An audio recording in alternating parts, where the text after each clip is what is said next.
Hello friends. The year was 1946 and the country was in turmoil. It was clear that the British were going to leave India. The question was not whether India would gain independence, but when and how it would happen. There were four main reasons behind this.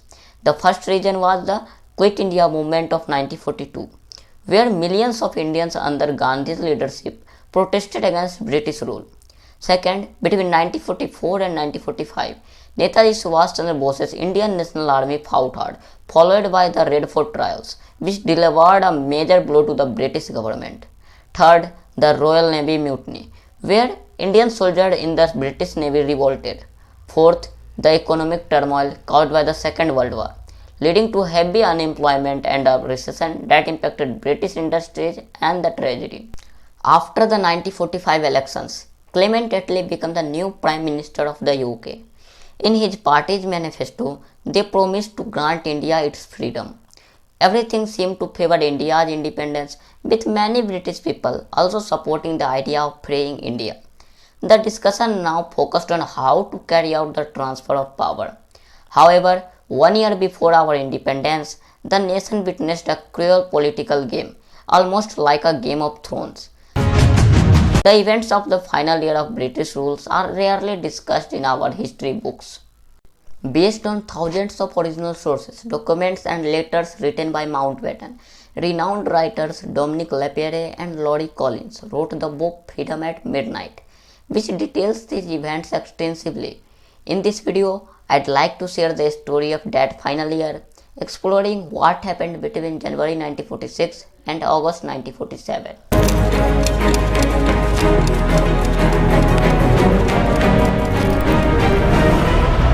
Friends, in January 1946, the map of Indian subcontinent looked like this.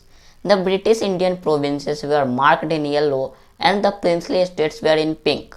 The provinces were like states governed by the British, and there were a total of 17 provinces. Out of these, 11 had already held elections.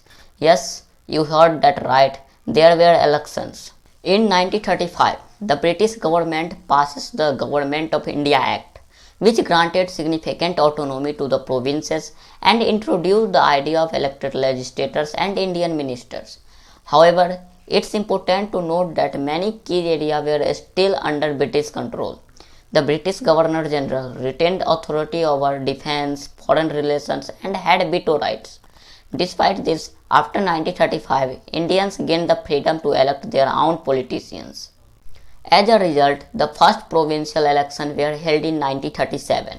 Various political parties including the Congress, the Muslim League and Sikandar Hayat Khan's Unionist Party, as well as many independent candidates took part in these elections. Around 30 million Indians cast their votes. Tough, not everyone had to right to vote due to restrictions such as property or land ownership requirements.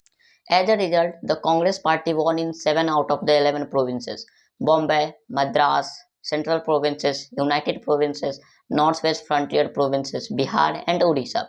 In the remaining provinces, coalition governments were formed.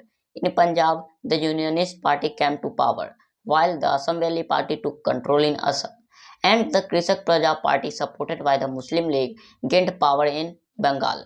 However, there was no clear winner in Sindh, where many leaders came together to form a coalition. The Muslim League, led by Muhammad Ali Jinnah, faced setbacks, winning only 22% of the reserved seats for Muslims. The elections that followed in 1946 were particularly significant. These elections took place after the destruction caused by World War II and the protests from Congress during the Quit India movement. By this time, the divide between Hindus and Muslims had deepened, largely due to politicians like Jinnah, who used provocative speeches to instill fear among the people. One India is impossible realization.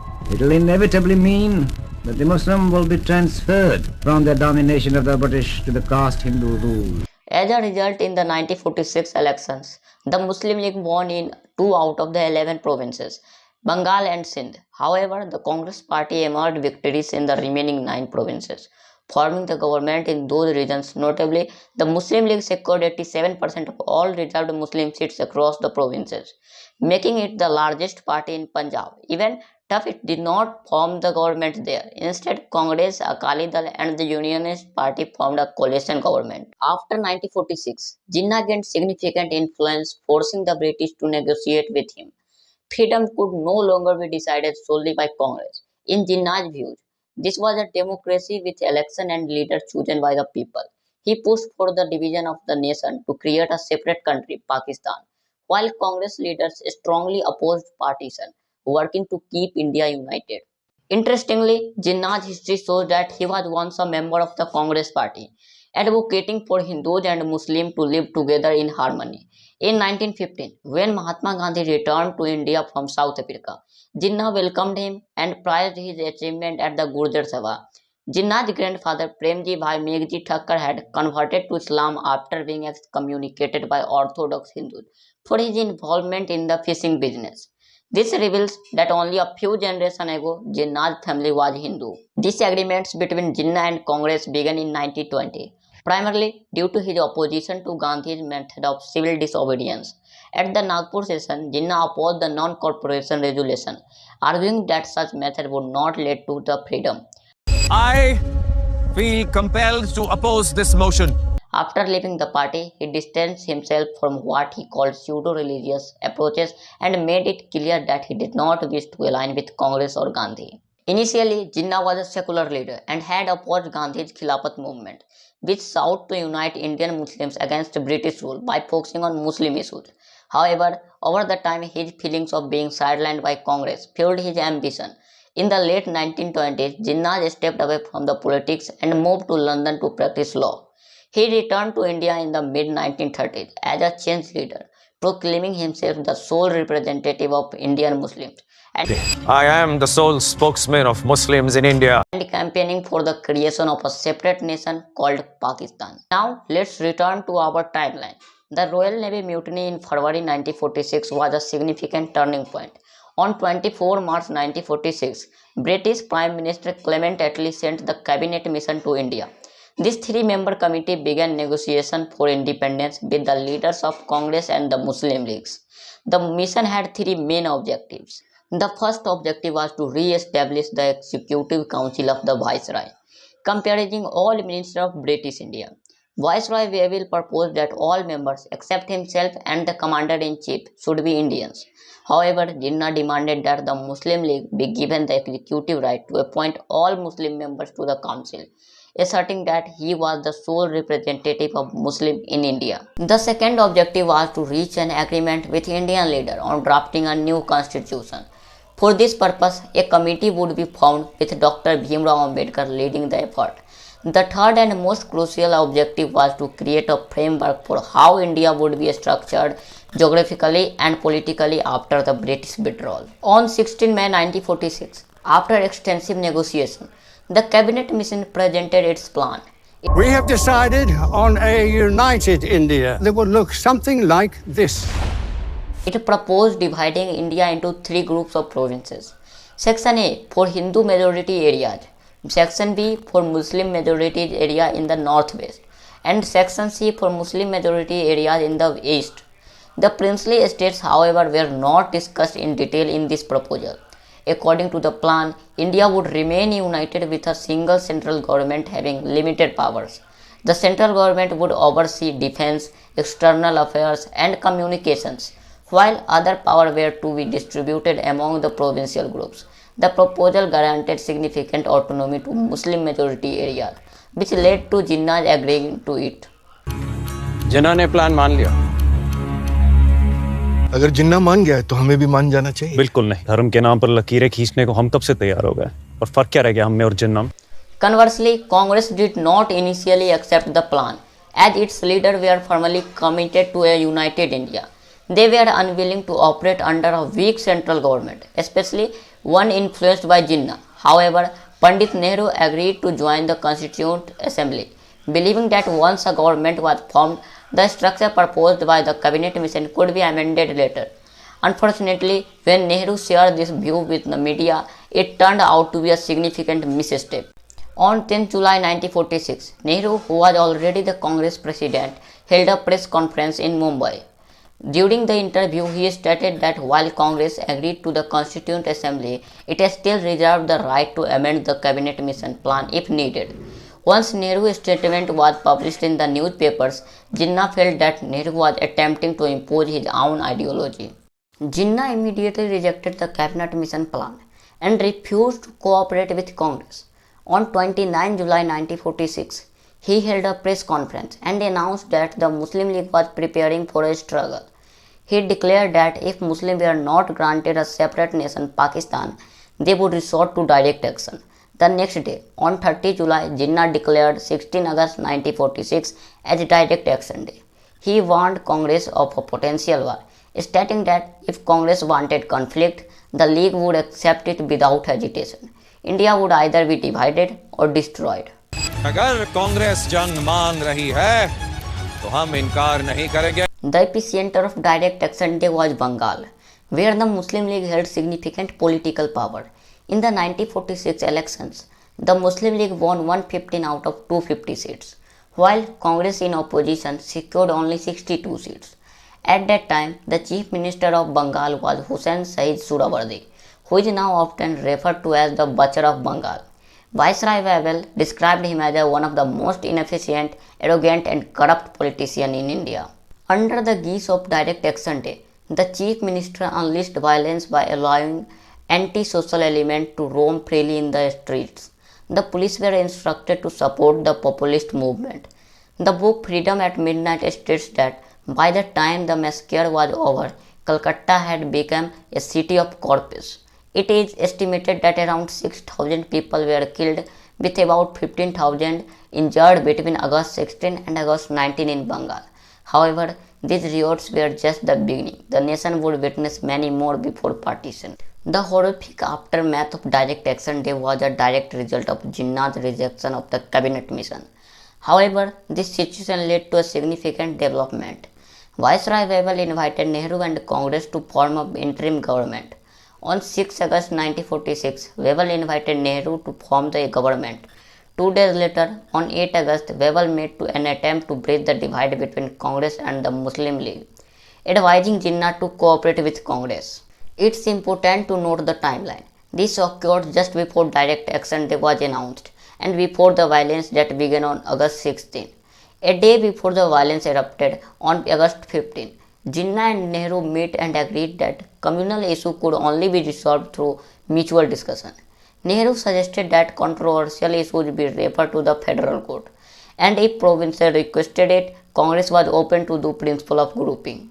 To persuade Jinnah, Nehru made several concessions, including offering 5 ministries to the Muslim League when Congress formed the new government.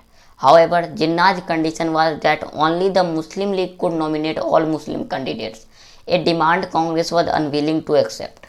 As a secular party, Congress had both Hindu and Muslim leaders, and conceding to Jinnah's demand would imply his exclusive authority over all Muslims. As a result, discussions never reached a conclusion, and the following day marked Direct Action Day. On August 25, 1946, a declaration was made from the Viceroy's house directing the formation of an interim government. Thank you for accepting my invitation, but there is a condition. The king accepted resignation of the current members of the Governor-General Executive Council and appointed the following individuals: Pandit Jawaharlal Nehru, Sardar Vallabhbhai Patel, Dr. Rajendra Prasad, Mr. M. Asif Ali, Mr. C. Gopalacharya, Mr. Sarath Chandra Bose, Dr. John Mathai, and Sardar Baldev Singh. These individuals were appointed by the British government to the interim government. The interim government was meant to function until the British fully withdrew from India, and a constituent assembly was formed under this interim government, which is also quite interesting. The drafting committee was led by Dr. Bhimrao Ambedkar. It is important to note that despite our demands for complete sovereignty, the freedom we attained in 1947 was actually dominion status. Fully independence with the status of a republic was only achieved in 1950 when our constitution was implemented. Upon seeing the interim government formed with Congress ideologies, Jinnah became increasingly adamant. Nehru का offer ठुकराना महंगा साबित हुआ है कायद। मुस्लिम member nominate करने का हक ही नहीं है। लीग का वजूद खतरे में आ गया है कायद। हम भी खेलेंगे हम इंटरिम गवर्नमेंट ज्वाइन करेंगे। On October 15, 1946, he finally agreed on behalf of the Muslim League to join the interim government without any condition. But with a twist. Instead of joining himself, he nominated Liaquat Ali Khan, who later became Pakistan's first Prime Minister from 1947 to 1951. Initially, the Muslim League was allotted only Finance Ministry. But since Nehru had promised Jinnah at least 5 ministries, they later received additional portfolios in commerce, railways, communication, air, health, and law. At this point, one might think that everything was progressing smoothly and that there was a balanced interim government in place, suggesting that India could remain united without needing partition. However, a few months later, things began to deteriorate. बिना league की इजाजत के ये कानून पास नहीं हो सकता है।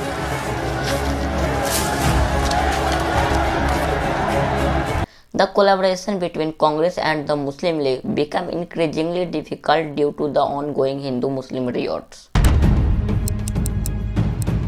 Within weeks of the interim government formation, a large-scale riot broke out in Noakhali, located in the eastern part of Bengal. Noakhali was a Muslim-majority area where many residents relied on Hindu moneylenders for farming and basic needs. Tension had been building since the Great Depression of the 1930s. And after the Calcutta riots just 2 months earlier, animosity reached its peak. On 10 October 1946, an armed mob began looting across a 200 square mile area in Noakhali town, setting fires and killing numerous people. Reports of forced conversation also surfaced during this time. Despite acknowledging this incident, Chief Minister Suhrawardy neither intervened nor visited the affected areas. In the aftermath of the riots, a massive wave of refugees fled to Kolkata, with over 1200 people arriving daily. Mahatma Gandhi emerged as a beacon of compensation in the aftermath of the riots. Deeply pained by the violence, he sought to understand how neighbors could turn against each other. On 6 November 1946, Gandhi travelled to Noakhali, where he stayed until February 1947. During this time, he walked barefoot across 47 villages, covering a distance of 180 kilometers. His relentless effort to end the Hindu-Muslim riots were unmatched. In my view, no other leader has made such extraordinary strides toward fostering communal harmony. Gandhi visited each village in Noakhali, seeking a Hindu and a Muslim leader among the residents. He encouraged them to live under the same roof, creating peace guarantors for the village. His approach demonstrated communal harmony by fostering cooperation between leaders from both communities. When questioned about why he was in Noakhali instead of negotiating with Jinnah in Delhi, Gandhi responded, "A leader is only a reflection of the people he leads. Their desire to live together peacefully will be reflected by their leaders." Gandhi believed that if the people united as champions of peace, partition could potentially be avoided. He dedicated himself to fostering unity in a united India. Meanwhile, Nehru expressed concern that Gandhi was focusing on treating the symptoms of India's issue one by one, rather than addressing the root causes. Gandhi's efforts in Noakhali yielded results, as news of riots in Bengal subsided shortly afterward. However, he was only one person and it was impossible for him to address every affected region. On 24 October 1946, Hindus in Bihar began retaliating for the atrocities in Noakhali. A similar wave to hostility gripped the United Provinces, where the prevailing eye for an eye mentality, in Gandhi's view, was pushing India toward a blind and tragic fate. Gradually, Gandhi came to acknowledge the considerable influence Jinnah wielded over a segment of the Muslim community. He believed that resolving the crisis required persuading Jinnah. In March 1947, Congress faced another significant setback when the Muslim League successfully dissolved the coalition government in Punjab. This province was critical to the League as the creation of Pakistan would be unfeasible without it. Following the Rawalpindi riots, Chief Minister Khidr Hayat Tibana resigned under mounting public pressure on 2 March 1947. Despite toppling the government, the Muslim League failed to establish its own administration as other parties had grown increasingly distrustful of them.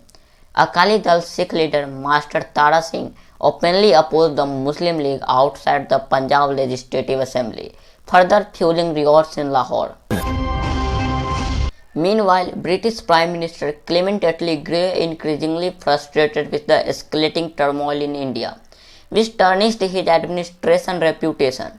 To address the crisis, he appointed Lord Louis Mountbatten as India's last viceroy, entrusting him with the monumental task of containing the riots, negotiating with Jinnah and Nehru, and taking whatever steps were necessary to resolve the situation.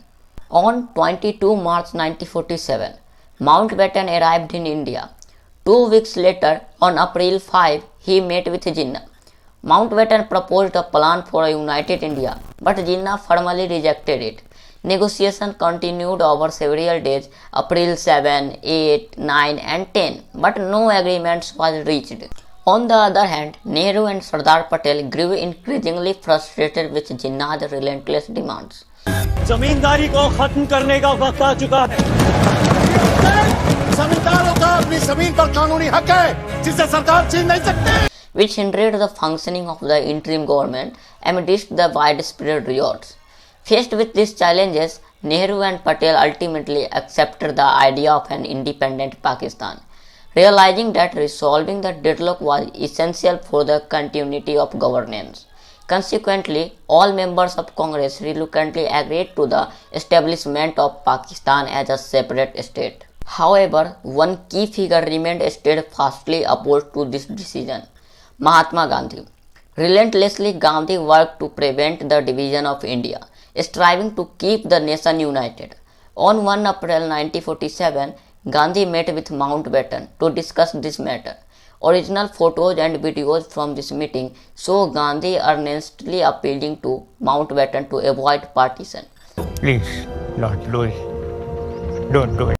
Mountbatten responded, stating that partition was last resort, to be considered only after all other options were exhausted, and at that moment he saw no alternative.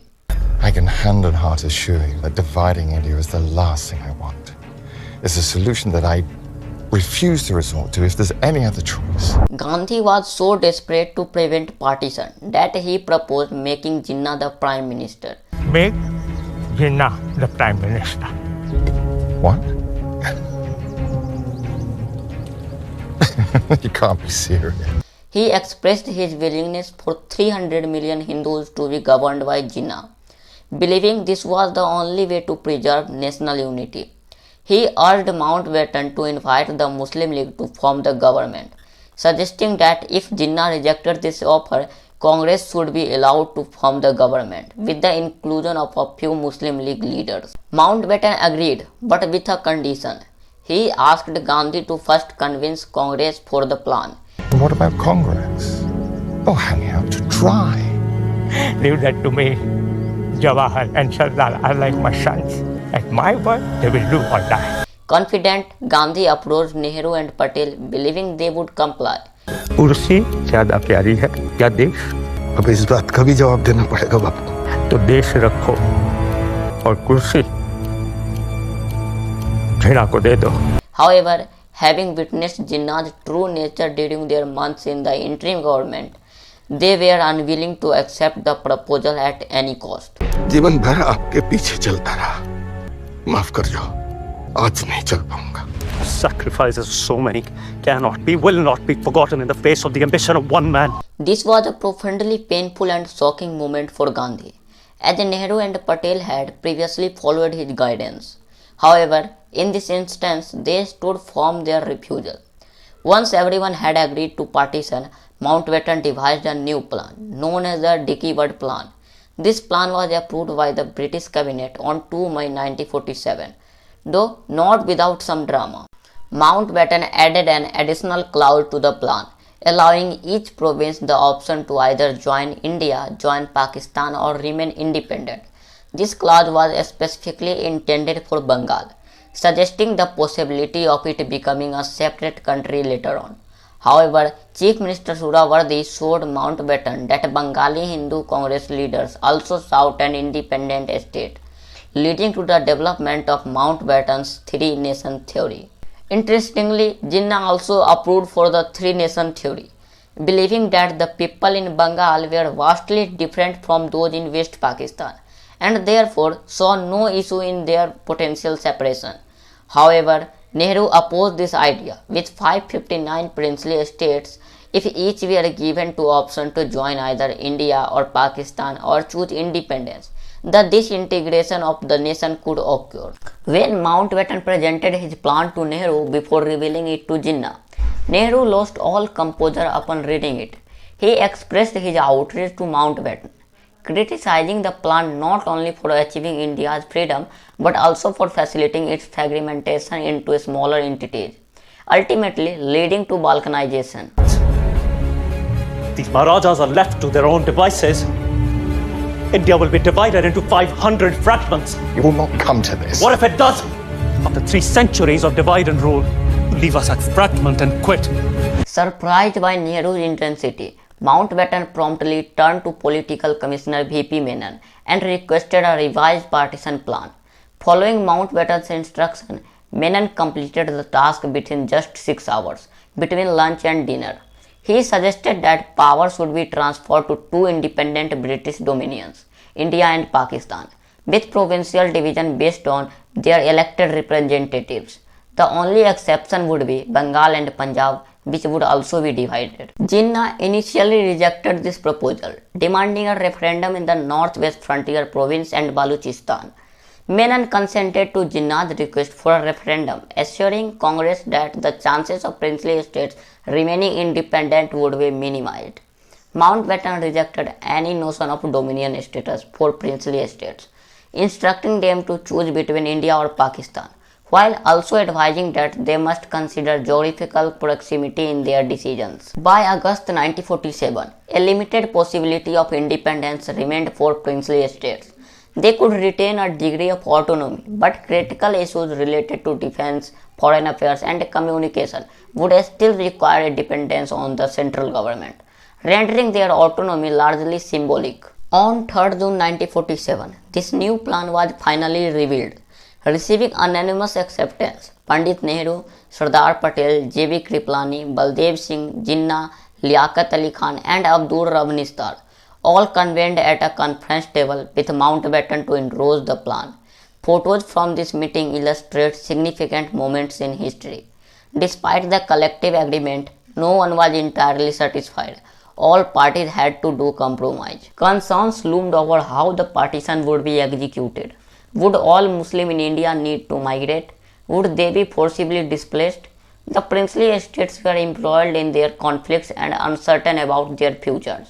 The answer to these pressing questions remained elusive until August 15, 1947, at midnight when Pandit Nehru hoisted the Indian flag, marking India's freedom.